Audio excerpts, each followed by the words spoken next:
Hi, Terry Vanderheiden here, continuing on with our beginning classes on learning Photoshop. So last time we touched on how to set up your system for Photoshop, and today we're going to talk about tools.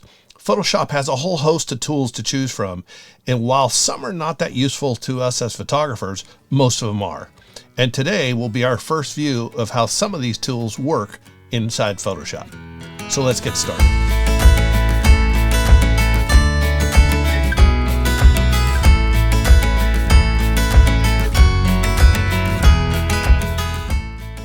We're inside Photoshop here. We have an image up already. And here is our toolbar. It comes down along the side. If you don't want to have it in one column, you can have it come out into two columns. And that's by pressing this little double arrow, and you can bring it out like that. I think this saves us space a little bit more. So as we go through these, the first one that we're going to come across is the Move tool. And the way the Move tool works is it moves layers around, images on layers, for instance. So let's go ahead and just duplicate this layer. We'll drag this down, come over here, and we'll hit this on the plus sign. And you can see that we can now, this is our background layer, and this is our background copy. Now, because we have this as our background copy, we can move it around. You'll see there's the background image, and we can just move it around however we want. So if we were trying to do, say, an overlay or something, we could fade this back a little bit and move this around. So that's what the Move tool does. You'll find that you'll reach for the Move tool quite often because you're going to be moving layers around, especially if you're compositing and putting images together. So let's go ahead and get rid of this for right now. Back to our original image. The next section is a selection tool. This is the marquee selection tool. As you hit this little triangle tool, it'll open up another little window that'll show you other tools that are kind of nested inside with that first tool. So this is a selection tool, which we will get into, but just not today. This is also selection tools, and these are the lasso tools and that you can use for freehand selecting. This is also a selection tool. There's a lot of selecting going on in Photoshop, and you'll find that once you learn how to select things properly, there's lots of different ways to do it. I'll show you all of them, but this is something that we're going to really devote a lot of time to in selecting. So as we go through this toolbox, we're going to skip the selection tools today and get into them one by one. So this is the crop tool. In the crop tool, we have the ability to crop. Big surprise, right? That probably is just outstandingly surprising to a lot of people. So you could click on this, and of course this is a ratio. Right now it's set to 1:1. You can click on this and say, oh, I want it 4:5, or I want it to be 4 by 5 inches at 300 dpi, or I want it to be set for a regular video type of a image. Whatever it is that you want to set up, you can set this up in any way that you want. And as we do a crop, for instance, let's just go with the original ratio. This was the original ratio that the crop was that we originally worked with, the image size, I should say. So you have the ability to crop this image any way that you want. And it's not any different than most cropping tools, except there is one big, huge difference that I got to show you. So you can just hit crop, and then now the image is cropped. The image is a little bit smaller. So one of the things I want to show you here is, let's undo that. As we work on our images, down on the bottom of this frame is some information. And the first thing of information that we're going to see is this number down here. And this number shows us the percentage that this image is zoomed up. So right now it's at 16%. If we zoom this up to 100%, we'll just go here. We can click on this, go to 100%. Now we're going to hold our space bar, get our little hand up here, and now we can move this so we can see how the image is. So the next section over here is the size of the image. Now you can change what reads out here. If you want to get, for instance, any other information like layer count or any of those things, you can set that up. But for right now, we're just going to leave it on the default, which is document size. So when you're getting ready to crop, you're going to want to make sure you're zoomed out so you can see everything that you're going to crop. So let's go ahead and grab that crop tool. We're set at the original ratio, so that's going to crop to the size and format of our original. But let's say, for instance, this was going to go on Instagram and we wanted to make it a square, so we'll click over to square, and now we can crop in the square format. So this gives us the opportunity to crop any way that we want. Hit the enter button, and now we've cropped. But did you notice here what's happened? So let's go ahead and undo that. When we started out, this image is 260 megabytes. That's how big this image is. But when we crop it, we're getting rid of some information, and now it's only 149.8 megapixels. So that image is starting to get smaller in size because obviously we've just gotten rid of some information. So this is a good thing to understand when you're cropping, is how big your file ultimately is, because it might help you in terms of managing size inside of your computer. So that's how that crop tool works. So there is something pretty cool about the crop tool. Let's go ahead and I'm going to open up another image. So now we have another image open here in Photoshop, and let's go ahead and take a look at how we want to zoom this out a little bit so we can see it a little bit better.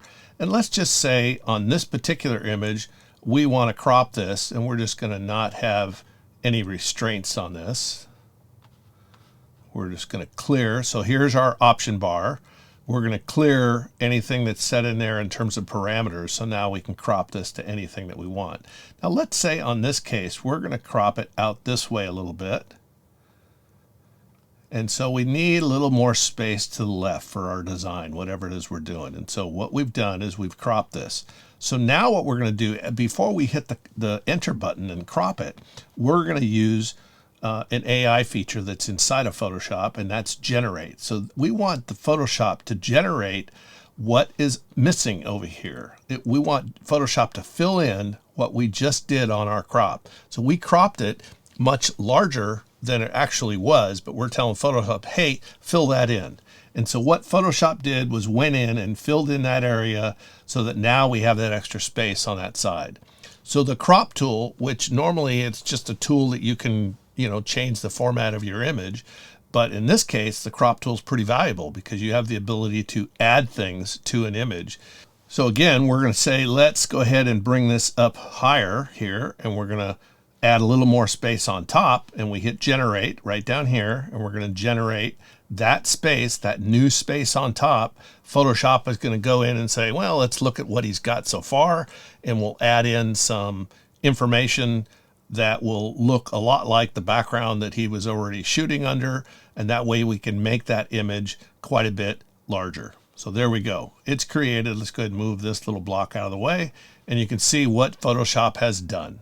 It's made it a much larger image from what we started with. So let's go in here and we'll see what we started with. We'll revert back, and we'll see it was a much tighter image of the California towhee sitting on the fence.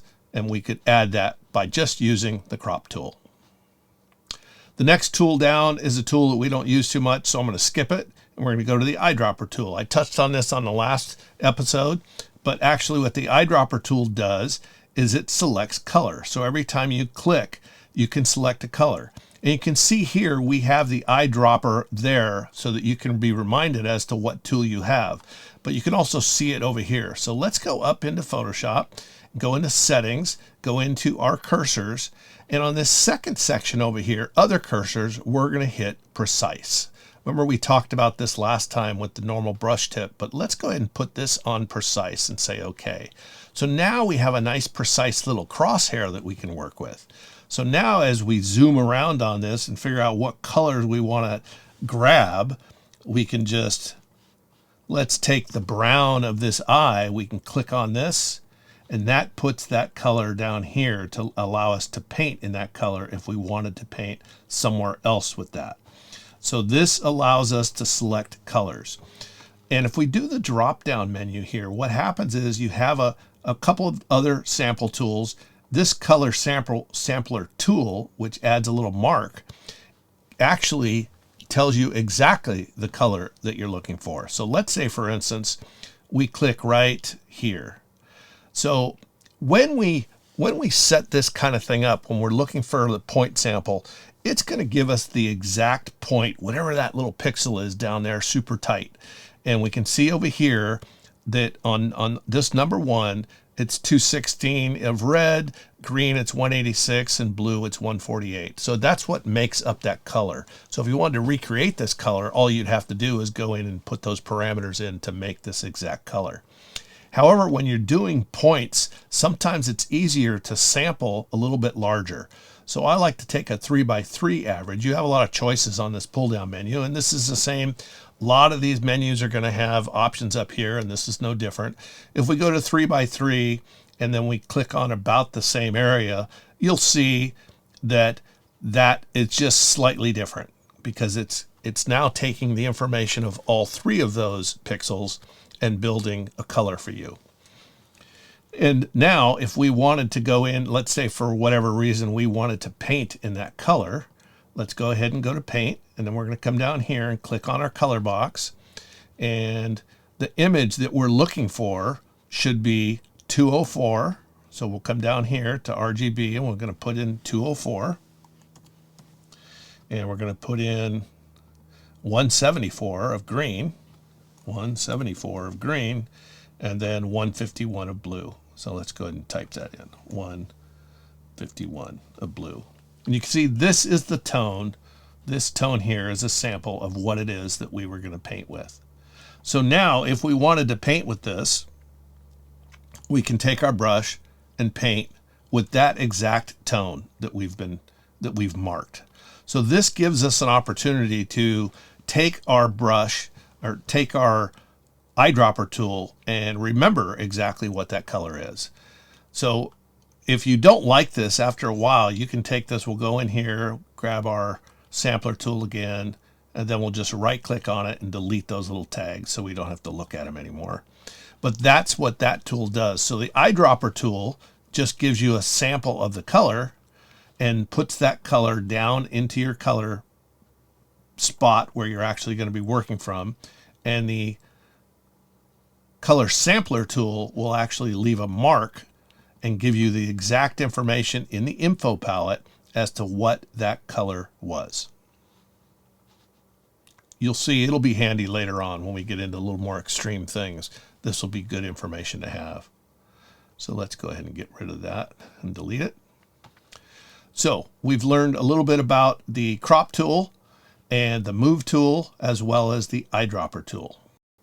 If you're enjoying these classes on how to get started in Photoshop, then do me a favor. Hit the like button. Then remember to subscribe and hit the little bell icon to be reminded of my next video.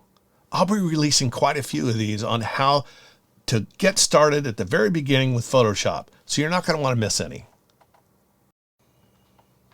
Next up is a retouching tool, and that is the spot healing brush tool. And there's all kinds of retouching tools here, and we'll get into retouching in another video, but for the sake of now, a spot retouching tool allows you to go in, grab something, and let's say you want to remove, if we wanted to remove this eye, for instance, Photoshop would rebuild the feathers around that to give you what you think should be there. So we can undo that. And then we also have under this tool, we have the remove tool, which will remove things for you. Let's go ahead and get rid of this. Let's say we want to remove this mark that we made up here. See how well it does. Click. Oh, it's thinking about it. So you have an option on the remove tool when you have it in play, and that is, oh look, it did a pretty good job. You know, it kind of went over a little bit, but it did pretty good. Up here on the options tool, again, you can change the size of this tool, of the brush size, and you can change it in our normal ways, which is using our bracket keys for sizing. You can also use the little zoom wheel if you've got it set up for that. We don't have it set up for that. We have it set up for scrolling, but in some cases you can do it that way as well. But the remove tool, when you click on the remove tool, you have these options up here. And one is remove after each stroke. So every time you make a stroke, so let's try this again. We're going to take the remove tool and let's say we're going to remove the eye, for instance. So it does it right after each stroke. So let's undo that. And now what we're going to do is click that off. So now we want to just remove the eye, and we can look at it and decide, yeah, I think that's what I want, but I also would like to remove that little white thing. I'd like to remove this little white thing over here and a little bit of this feather as well. Then we click the button, which is basically telling it, okay, go for it, and then start removing all those things. And it does it all in one fell swoop. So you're not waiting around for it to rebuild each time. Now, what I like to do whenever I'm retouching, again, we'll get into this in more extreme modes next time. Well, maybe not next time, but soon. And that is, I like to do things on additional layers. So let's add a new layer here. And whenever we are working in any of the retouching tools, I like to make sure that I'm retouching on a separate layer. So I always make sure that this is clicked, sample all layers, up at our options. And you'll see that we have this option on just about all of our retouching tools. And sampling on here means now if we go in and we say, okay, I want to remove this eye, it does it, but it's all right here on this layer. It's not on the original layer. So we can always come back to that. Or if we wanted to take this and just bring the opacity back on it, we could do that as well and bring part of the eye back. So having your retouching done on separate layers is really going to help. And I'll go in depth on this when we do retouching. So I think this is going to be this will be fun. I think you're going to like this. So moving down with the brush tool, we talked about the brush tool in the last episode, so go back and check that out if you got any questions. Underneath here, we've got not only the brush tool, but we have the pencil tool, and a pencil tool is going to do exactly that. It's going to draw. Let's go ahead and get our colors, our default colors back in play, and it will draw whatever line, it's going to be a harsher line, not just a brush or a faded brush. And you can see here the size of it. Let's go ahead and get a bigger size, and we can create the line like that. So it's usually always harsh. You can change the softness of it if you want to change the drawing of it, but you'll see it's a pencil. So it's going to be sharp line is what it's going to normally be like. All right. So regardless of how you set that up. So you've got the brush tool for soft and more creative work, and then the pencil tool as well. Color replacement tool we'll get into, as well as some of these other things a little bit later. The next tool is, let's go ahead and revert this back the way it started so that we're not messing around on the same thing over and over, making a total mess. And again, whenever I'm making a mess, I like to just do all this stuff on a separate layer. So this is the rubber stamp tool, and we can see that our parameters are set to a soft brush. We are sampling the current layer, but we want to always sample all the layers in this particular case, so that we are going to sample everything throughout. And this is how I mostly have my setup as a default, is all layers. Just like before when we talked about the other retouching tools, we're sampling all layers when we're doing it. So we're on the rubber stamp tool, and what the rubber stamp tool does is it has the ability for Photoshop to tell you, well, where do you want us to get that information from that we're going to be retouching? And so whenever you hover the brush over and hold the Option key for the Mac or the Alt key for the PC and then click, you're assigning that spot. Did you see that come up there, that little target? That's where you're assigning that spot to choose from when you're going to paint. So when we come over here, we can start painting, and what we're going to do is paint in from this area over here.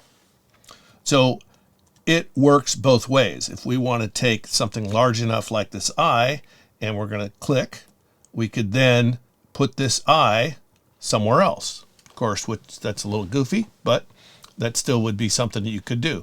And again, we're doing that on a separate layer. So if you want to turn it off or on, you can.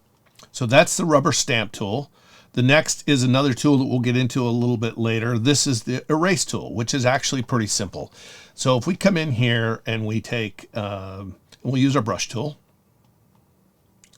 and we're going to just paint on this layer. We'll turn this back on. And in fact, let's make a new layer, and we'll get rid of this one here. We're going to paint in here, and let's say we just do a little paint here. And let's say we didn't really like that. So we go over to our erase tool, and then that tool is just like any other brush. And we can see that it's a hard tool, so let's go ahead and soften that. And we can just soften and take out what we just did. And that's erasing what we did in that original line. So the eraser tool does just that. It erases for you. In an effort to keep these videos at a reasonable length, we'll stop right here for today. While you're waiting for the next video on how to use more of the tools, take some time to practice what you've learned. So far, you've learned how to set up your workspace in Photoshop, how to use the brush tool, and then today we started going through some of the other tools. You've learned how to use the Move tool, how to crop, and how to crop larger and let Photoshop fill in that new space. You've learned how to use the Eyedropper tool and how to select colors and how to select that exact color if you need the recipe for recreating that exact color. You've learned how to use some of the retouching tools and why it's better to work on a separate layer for your retouching. So now open up Photoshop, grab an image, and do some simple retouching on it. It's fun, and the practice will pay off big dividends for you in the future. Next time, we'll continue learning about more tools in Photoshop. Thanks for watching. Until next time, I'm Terry Vanderheiden.